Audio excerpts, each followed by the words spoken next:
The South, they know what I'm about. Full speed, more than ever run out, nigga. I set the pace and I'm finishing now. Gang, we never need a mission. Girl, I do your body right, I'm like a visit. Welcome back to the channel, y'all. It's your favorite princess, Lavish, and I am here with another kingdom conversation. Tonight, we are going to be talking about a remember when. I'm going to be taking y'all back to when I had to go through homelessness. When I had to endure moving out of a home that I had lived in with a guy for a long time to going to having nothing and having to live with I think 3 or 4 different people. But I'm gonna break that down to you from the top to the bottom. I'm gonna let y'all know what exactly happened, how did I get out the house, and my emotions and what God did in that moment for me, right? I'm going to literally give y'all some gems in this, so please make sure that you guys stay to the end of the video, because at the end I'm gonna give some reveals. I probably will show a couple pictures, and just stay, because this is gonna help somebody. Make sure you like, comment, and subscribe. Leave a comment down below of anything, and I want you guys to answer some questions for me as well too, so please leave that down below. All right, I'm gonna start with a quick verse, right? And this is from Exodus 13:3. Moses said to the people, "Remember this day in which you went out to Egypt, out of the land where you were made to stay and work. For the Lord brought you out of this place by a powerful hand." I'm gonna read that one more time for you guys. Moses said to the people, "Remember this day in which you went out to Egypt, out of the land where you were made to work and work. For the Lord brought you out of this place by a powerful hand." That is Exodus 13:3.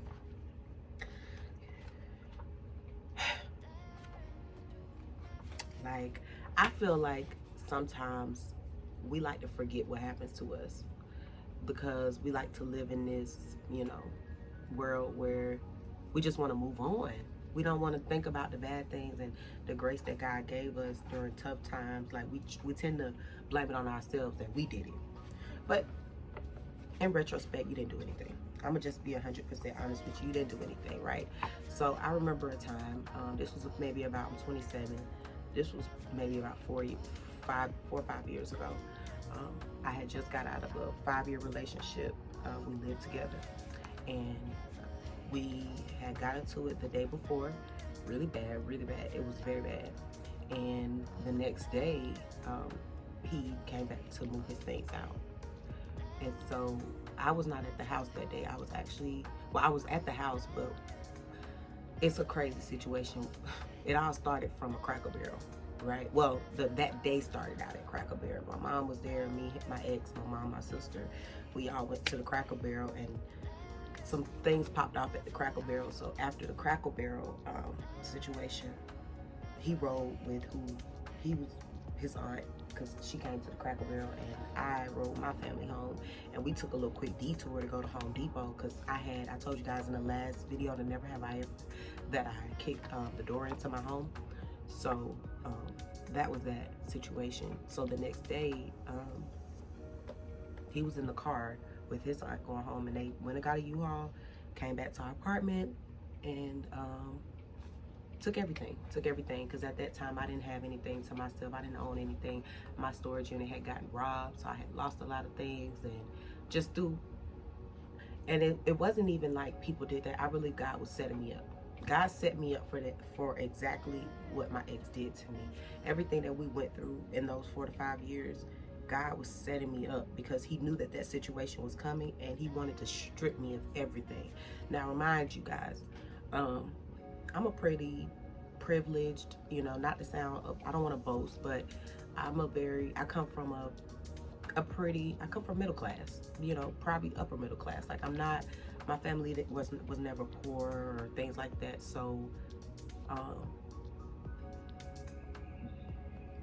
when he stripped our home, I felt like a part of me was like this. My heart was like this, and then it was like shh, right? And so after he finished packing everything, and I wanted to fight so bad, I did. I remember watching him put the stuff in the U-Haul, and I was just like you're not taking nothing. Like, leave this, leave that. Like, this my stuff. And I knew I hadn't bought anything, but it was mine because we had shared so much time together. And these things had begun to be my things, right? Like the TVs and the couches and stuff like that. And our washer and dryer. Like, he took everything, guys. Like, took everything to the point where the house was empty. Now, I want to say a little side note for this situation. If somebody that loves, that said they ever loved you at a specific amount of time, do something like that, leave you without somewhere to lay your head, wash your ass, get some clean clothes, they don't care about you. They don't care about you. And so, even though it had been a bad situation that I had, imposed in our relationship, I would have never expected that he would have left me like that, right? So let's fast forward. I ended up moving out the house, and I had to move in with a guy friend of mine. I had 2 dogs at the time. My dogs moved in down there with us, and I was actually staying with my ex-friends of mine, my ex-best friend, her baby daddy's mom. But I was sleeping on their couch, so I started seeing this guy, and he was like, hey, I don't like you sleeping on so-and-so's couch. I want you to come stay with me down here with me and my mom, which is kind of like, you want me to move from one mom to your mom? What's next, okay? So, but needless to say, I ended up moving in to his house. I didn't move in, like, bring things, because I didn't own anything. Everything that I owned was in my car. I had a Kia at the time, so all my clothes, that's all I pretty much had. And I took my things down to his house. And where did I go? Where did the situation? So I stayed with him for a specific amount of time, and I was going back and forth between an ex-friend of mine, his mom's house to his house, and I was just going back and forth. Now, remind you guys, I told y'all that I did drugs. And so through this time, even after we broke up, I was still doing drugs. I was still drinking every day, smoking. I didn't have a job. I didn't have anything except the clothes on my back and my car. So, I forgot where I was at. That situation keeps going, and a situation ended up happening with an ex-friend of mine, his mom and her boyfriend. So my ex-friend, they ended up getting into it, and we had to leave out of that house, and I had to move in with somebody else. So through all this, I didn't have a home. So mind you, for about 6-8 months, I didn't have a home.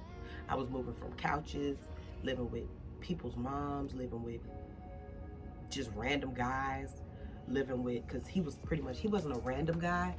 I'm not gonna say, I don't want to say random. He was definitely not random. I knew him. He was my ex's baby daddy's cousin. So I knew him already. I knew him when I was dating my ex, but we never did, anything like that, because everybody knew that I was dating, this person. Like, everybody knew that I had been dating so-and-so for like a long time. So nobody else thought I was gonna like be with nobody else. Like, they all thought that it was just, the guy that I had been seeing, and that we were just, arguing on a break. And my ex and I, we tried to work it out. I went to live with my best friend at the time. I ended up moving in with her after we had to move out of the mom's house. I ended up moving in with a friend of mine in the city of Athens, and a fight broke out one night. And I remember I didn't leave, but my other friend, the one that's baby daddy and all that, she ended up leaving and moving somewhere. But I stayed with my homegirl, and still through this time, still doing drugs, still, partying, living a life, going through, not inviting God into my life at all. I didn't have a relationship with him. I don't even think I had started praying yet, right? And so that was that situation. And I remember it was a time where I was taking like 5 X pills at a time. I was just like back to back, and I would be up all night calling my ex, seeing what he doing. He'll come see me, and then I would be trying to do whatever I could to make him basically take me back, because I knew I was wrong for what I did. So I felt super, super, super, super guilty. But what I didn't understand at that time was he did not love me. So it didn't matter what I did. It didn't matter what was going on. It wasn't going to change the situation, because he didn't see me the same anymore. So fast forward, I ended up getting my first apartment, guys, with college students at UGA. They were in college. It was about 3 girls and it was me. We shared a house together. We shared the common area like the kitchen and the washer and dryer, and we lived in an apartment. And so that's when my mindset started changing a little. When I moved in that apartment, things started changing for me. Like, I went to apply for like a flight attendant job, so I changed my hair and I started changing how I was dressing, and I just wanted to be a different person. Like, I wanted to change. And at that moment, that's when I started thinking like, hey, this life is not working. So I did a year in that apartment with them. I did a lot of transformation. That's when I actually got my relationship back with God. And I remember praying to God so much that he would bring my relationship back. And guess what he did? He brought my relationship back to my front door, right? And me and my ex had, the ex that I lived with before, it was so traumatizing what we did to each other. He ends up coming back to stay with me, right? But we were still so bad, in a bad place. Like, even though I was praying, our relationship still wasn't restored, right? So we ended up trying to get back together and working our relationship out. But then Easter came, and I was assuming that he was going to invite me to his Easter party that I normally went to with his family, but he didn't. So I had to spend Easter alone. And you know what? Since I'm hot, humble, open, and transparent, I'm gonna keep it 100 with y'all. I was not gonna spend Easter alone. So guess who I called? My old handy dandy friend that I had been staying with the mama, which was my ex-best friend's cousin. I called him up, like, yo, I'm finna pull up on you. Like, I need to come see you. Now, remind you, me and my ex is starting to work on, we were trying to work on our relationship. But I called my homeboy that I had been staying with before I moved in the apartment, like, because I kind of owed him in a way. Like, well, he said I owed him, because that's a whole different story. But I ended up calling him, and I'm like, yo, I'm gonna pull up on you. Like, I need that. You know what I'm saying? Y'all, if you ain't seen that, look, y'all know what I'm talking about. I was like, I need that, and I'm finna pull up on you. So I pulls up on him, and we had a good time. And y'all, my ex is blowing my phone up. The ex that I'm trying to work on my relationship with, he ends up blowing my phone up. And so I wasn't answering the phone because, of course, I'm with this other guy. So don't be calling me, right? And he ends up logging into my Facebook and sees, because the guy that I was seeing, he didn't have a phone. And so he ends up, my ex logs into my Facebook and sees that, hey, she been chatting with the boy that she said she done cut off a year ago. Like, she been chatting with him, and matter of fact, she with him right now. While you over here getting ready for the Easter party, your girl over here throwing it back on so-and-so, right? Matter of fact, I had done left, like when my ex started calling, I knew I had to make it back to the house. So I had left the spot. My butt did a, I turned it down because bruh called me and was like, hey man, bring that shit back. Like, you're not gonna leave me like that. Like, bring it back. And so I'm like, yeah. Y'all, you know, we girls, so we being hot now. We being hot. And even though, you know, I love God, God saved me, put me through a lot of, God has saved me through so much. I can talk about it now and smile about it, because it's like, it was a good time, right? And so I ended up going back to bruh's house, shoot, for another like 30 minutes or whatever, and whatever we did, and I ended up going home. My ex sends me a message, and he's like, yep, this is over, like, we done with this, I'm not doing this with you no more, blah blah blah. So I didn't care, because I was like, we've been over, you've been seeing this girl, I've been seeing him, like, I had a sugar daddy too. Like, I had a lot of stuff going on, guys, because like I told you, I wasn't working, I didn't have no money, so I pretty much was dependent on men. And so I ended up moving it when my lease ended at the 4-bedroom apartment. I got a job at Toyota, and I was working Toyota and Taco Bell. I was a manager at Taco Bell, I was a manager at Toyota.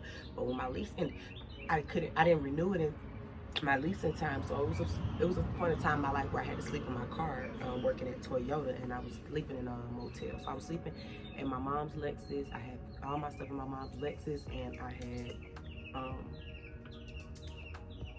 I went to a hotel. I remember like one day with the motel, I didn't have any money, so I had to stay at the motel.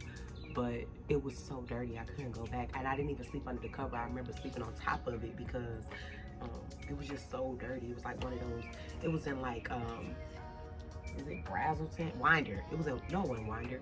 It was in it was like in the Jefferson. It was Jefferson? I don't know. It's up there by Athens, but it's on the other side, like the country part. So I ended up sleeping in a motel, sleeping in my mom's car, going to work, trying to work these 2 jobs. And I remember coming home to my mom's house one day, and because I was gonna buy a car. Like I told you, I was driving my mom's car, so I came back to Atlanta and I was gonna buy a car. And so we went shopping around at all these different lots. We just shopping around like, ooh, I'm gonna get a car, right? I kept getting denied. My credit score was like a 400, guys. My credit score was a 400. It was like 400 or 500, I don't remember, but it was super low. And so I'm shopping around at all these lots. I got 10, 20 different car dealerships pulling my credit, right? And so, y'all, I didn't get the car. Me and my mom pulled back up to the house, and I instantly get a call. Ring, ring, ring, ring. Guess who it is? It's my job. It's Toyota. Guess what they want? They tell me that they are laying off the temps, because I was a temp at the Toyota plant.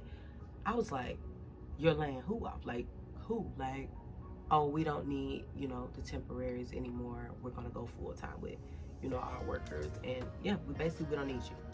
My life literally, and I literally dropped everything. I dropped my phone, I dropped the bags that I had, because I had some bags in my hand. I dropped everything, and I literally broke down crying. My mama ran to me, pulled me in the garage, and she lit. I think that's the first hug I ever got from my mom. That was the only and first ever hug I ever got from my mom, right? And she just was rubbing my back, and she was just like, calm down. I know a lot is going on for you, and God has you, like, just be cool, relax. I understand it's tough.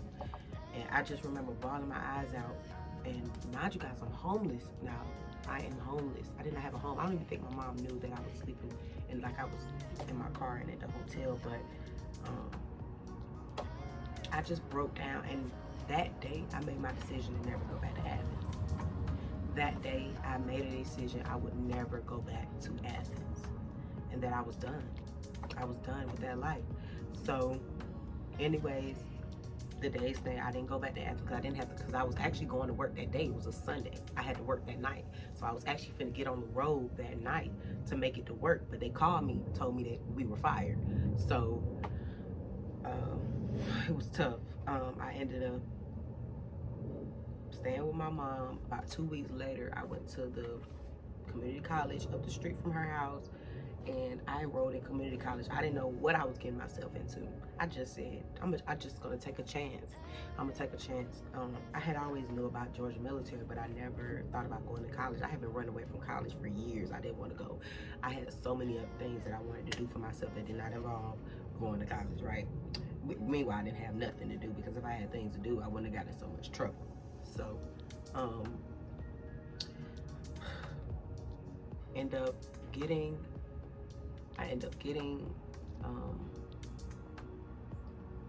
into the college. I had to take a placement test. I had to do all these things, and that was the change of my life. I didn't go back to Athens after that. I did go back to visit, but I didn't move back. That's kind of how I transitioned from homelessness to coming home to my mom, and now here, 43 years later, my third junior year. Hold on, guys. My junior year of college, I saved up a ton of money. Well, I had been already saving. Anyway, I saved up a ton of money, and the first thing I wanted to do was get my own house, because I just remembered all the stuff that I had been doing. And remind you guys, I'm leaving a lot of information out, because we will be here for like 3 hours if I said every single detail. But I just kept praying through this whole situation that God will restore. That's all I keep saying. God will restore. Remind you guys through this. My dog died. I lost my best friend. There's somebody I thought I was gonna die with. So many. I got a DUI. I fought a cop. Like so many terrible things, but I just kept praying. God will restore. God will restore. God will restore. God will restore everything that has happened. He will restore. Especially since me leaving the situation with my ex and having to leave having nothing. Now when I show you guys some pictures of how God restored my life, you guys are going to be like, wow, like he literally did a change in our brain. So I'm a definite example that you can be here and tomorrow you can be somewhere else, because right now I'm sitting in my house. I've been living here now for a year and a half, and I love it here. You know, I don't have a lot of space, I don't have a lot of stuff, but it's mine and nobody can take that from me. Nobody can take it from me, and it's mine. And that was the biggest thing, because I didn't have nothing of my own anymore. In my early, so I didn't have anything, right? I had to talk myself out of everything that God had, you know, given to me. And through all this, I still remain peaceful. At first I was a little angry and upset, and I did my hardest to make things get better, and I wanted to be back with him, and I wanted so much better, but then I came to a point in my life where I was like, actually I don't want that. Like, because after you blow up, you're not gonna, that's another video, I'm gonna do a glow up video next. After you glow up in your life, the things that you were accustomed to in your past, you're not gonna be accustomed to no more. It's not gonna work for you. It's not gonna work for you. You're not the same person, so those things are not gonna excite you. His face is not gonna bring you joy. Like, it's actually gonna bring turmoil, and that's where I had gotten. So every time I would think about him, my heart would turn, because I just knew that he wasn't the guy for me. But I wanted him to be so bad because he was all that I knew. And so living in my house now, like I've been saved now a long time, about a year. For me, that's a long time. I've been saved, sanctified, and I'm baptized and everything. And I just want to live in the Lord's way so I can keep a covering over myself. I didn't go get my apartment because I wanted to show off that I can get it back, or that you didn't break anything. I got my apartment because I knew I didn't do anything. God did it, but God gave me this apartment because he wanted to remind me that he restores. He wanted to remind me that it didn't matter what the situation was looking like then, that he was going to change my situation, and it wasn't going to be overnight, but it was going to be for me, and it was going to be something that he had put time and effort in. So when I go back and think about my situation, how my storage unit had got robbed, and when my ex moved out, he took everything out the house. I didn't own anything. So now I have an abundance. 4 years later, I have an abundance of stuff, and it's all mine. And I really didn't have to work too hard for it. It honestly came to me. Honestly, if I'm being 100% honest with you, everything that I have now has come to me with no strings attached. No strings attached. Guys, no strings attached. My God is so good. Like, you have to always remember that. And you have to, the first thing I think about is peace in the storm. Peace in the storm. It was so many times my ex ended up getting married, having a baby on me, and things like that. I wanted to be reckless. If y'all know me, y'all know I can get a little reckless, right? I wanted to be so reckless, but I kept peace in the storm. I kept peace in the storm because I knew that it was going to be a day where I was going to have my joy. And my joy is so much better. I'm 100% sure that my joy is better than his. Not even because, oh, I'm better than you. You're doing this and I'm doing this. But it's because I did the work. I did the work. I really had to do the work. You know? And that's what I want you guys to do. Do the work. Because on the other side looks like freedom. That other side is peaceful. That other side is joy, and it comes with no strings attached. Guys, it comes with no strings attached. Our God is so good. He's gonna bless you. But you cannot be in that mind frame of, it's never gonna happen for me, or I'm stuck here, because I felt so stuck. I was in Athens because I was stuck. You know, I felt stuck. I wasn't stuck, I felt stuck. And I felt like these were the people that were helping me when they were really a part of my downfall, right? And so when I moved away and got to college, I got off drugs. I started going to the gym. I met some amazing people. I've been to some amazing places out the country, in the country. I got better relationships with my family. I got 2 degrees. I'm an educator, mental health advocate.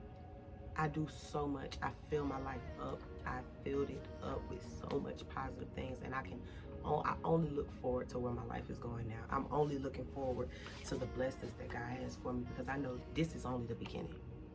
This is only 4 years after that. Now I'm finna go to a whole nother transition, and I'm just excited, and I'm ready to roll. I'm ready to rock and rumble, and I want you guys to be on the same page. Always remember where you came from. I was having a conversation with my mom the other day, and she was like, why would you call yourself an ex-addict on that video? You're not an ex-addict. And I said, Mama, I'm being hot, humble, open, and transparent. I was an ex-addict. You know, regardless if you want to admit to it, because I'm your child and you want to think so highly of me and think so good of the things that I've done. But Mama, I have to be, God put this over me to remember where I was. Remember what he brought me through. Helps pull, and I gotta go back to the trenches and pull somebody else up without dragging myself back to the mud. I got to still go in and still try to heal and help people through the way, because I didn't get that help. I had to literally do this work myself. I had to do this work myself. It didn't take me long. I actually went cold turkey with everything. With drugs, I went cold turkey. With cigarettes, I went cold turkey. With weed, I went cold turkey. I'm a cold turkey type of person. When I want something, I want it right now. I'm not waiting on it. That's not me. I don't want to wean myself off of it. That's not me. I know discipline. Like, I know when it's time for me to make a change in my life, and I'm going to do it. There is no, okay, well, let me try smoking 3 cigarettes a day. Okay, now I'm gonna go down to a half. That don't work. That don't work. You just got to know when enough is enough. Enough is enough. And that's where I was in my life. And I want you guys to understand that God has something for you too. It don't matter how dark your situation looks. My situation was so dark. My ex and I fought so bad. I had black eyes. I got a bump in my lip still till today, because I got keloid skin. So when my skin, when I get hit or burns or anything like that, my skin immediately bumps up and it builds keloids. I have them on my ears, I have them all over my body. My body hates injury. So I was so messed up, and I can still see those images in my head. I can still see it still to today. I can still see me getting up with my mouth like this, and I just couldn't believe where my life had came to, you know. But God always kept me, and I never fell below. Even when I was homeless, I still wasn't homeless, because people took me in, gave me food, gave me things, and I didn't want to tell nobody what I was going through, because I didn't want nobody to judge me. I didn't want nobody to be like, oh, Leah got this, and Leah ain't doing this. She's still on the same thing. She ain't changed. So I was so quiet about everything that I was going through. The only person that I had told was my ex-best friend at the time. She was the only person that I had disclosed a lot of this information to, because I was just in a dark place and I didn't want nobody to judge me, right? But not knowing that somebody could help me. Somebody could have helped me. So that's why I'm here doing this, because I want you to understand that you ain't alone. That's why I did the last video calling myself an ex-addict, because you're not alone. I struggled with drugs for 5 years. So when I tell you anything can change, your situation can change overnight, baby, I want you to always remember that. Always remember that your situation can change overnight. And God does not count what happened before. You counting. Other people are counting, but God's never counting. So I want to end with a prayer. So y'all, let's all bow our heads. Heavenly Father, every bit of help and rescue I have ever received, ultimately comes from you. I don't ever want to forget you. And I trust you to help and rescue me again and again and again. I am so grateful. Amen. In Jesus' name. So, guys, I want you guys to have a great week. Like I said, remember your situation. You ain't got to forget about it. Take it with you. Don't take the wisdom. Don't take the negativity of it. Take the wisdom that you learn from it and give it to God. And God is going to give you a different type of piece around it. He's going to cover you with that information so that you can extend it out to others without breaking who you are on the inside, because some things that we go through are so traumatic and we have to talk about it out loud, and they change the way we see ourselves. But when you give it to God, he gives you a different type of peace about the situation. That way, when you go out to tell the world about it, you don't feel like people are attacking you and are against you and they're not going to listen or they don't understand. You're just going to have a peace. Like me putting this information out to you guys, I'm okay with it. You know why? Because God has already given me the peace in my heart he told me I was already fine. So when I tell you the information, it's not because I just want to be, on YouTube. I'm doing this because it helps me as well. It helps me and it's going to help you. And so, guys, have a great weekend. Have a great weekend. Don't get in no trouble. No drinking and driving, guys. No drinking and driving. Learn from your big sister. No drinking and driving, guys. Have a great weekend. I love you so much. You are perfect in every way. All right, y'all.